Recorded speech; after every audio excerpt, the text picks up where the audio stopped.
Mohammedia English School, Standard 5th, Subject EVS 1, Topic Motions of the Earth. Students, in previous lesson we learnt about our Earth and our solar system. Now, in this chapter, we will be learning about motions of the Earth. Students, have you all seen a top rotating? Yes, it rotates around itself. Similarly, our Earth rotates around itself. So, any object that turns about itself actually turns around a certain imaginary line. Therefore, the turning of an object around itself is called rotation, and the imaginary line around which it rotates is called as the axis of its rotation.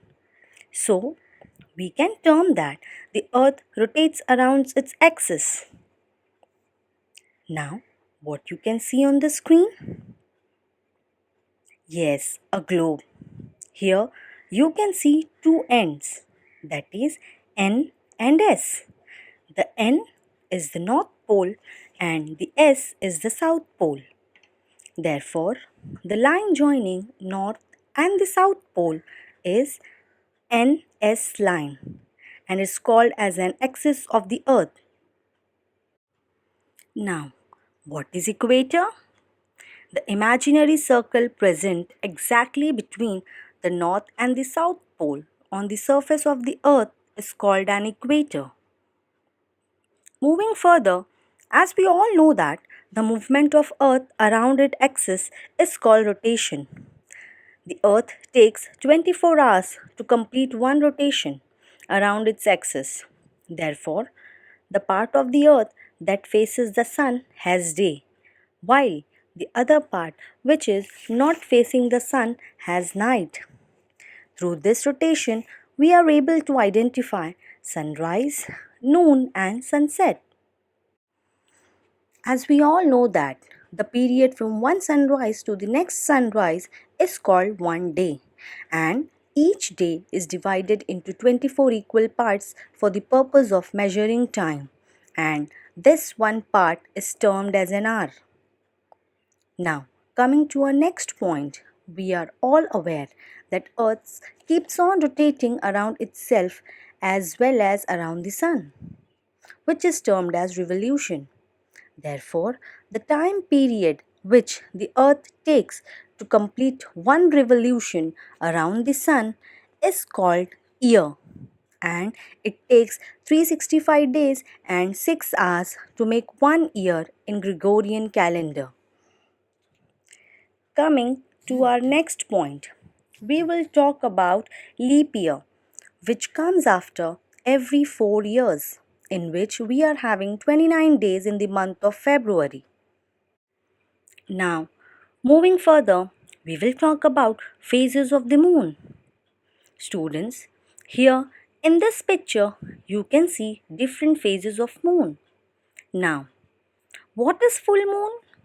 When the complete and round moon is seen in the sky, it is called as the full moon. What is new moon? When the moon is not visible in the sky, it is known as new moon. Students, do you know what is lunar month? Yes, the period of 28 to 30 days from one new moon day to the next new moon day is called a lunar month. Also, every day in a lunar month is called Tithi. Students, observe this picture on the screen. What you can see? Yes, you can see different seasons. Main seasons in India are summer, rainy, and winter. The subseasons are Vasant, Grishma, Varsha, Sharad, Hemant, and Shishir. In India, the cycle of these 6 seasons is called Ritu Chakra.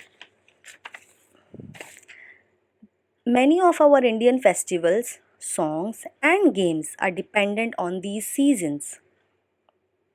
So now students, let's have a look what we have learned today. We learnt about rotation.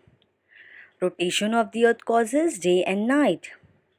We also learnt about revolution. Now, revolution of the earth around the sun and its inclined axis together causes the seasons. The revolution of the moon around the earth gives rise to the phases of the moon. The period from one new moon to the next new moon is called lunar month. The days of lunar months are also called tithis. Also, we learnt about seasons and subseasons in India. Thank you.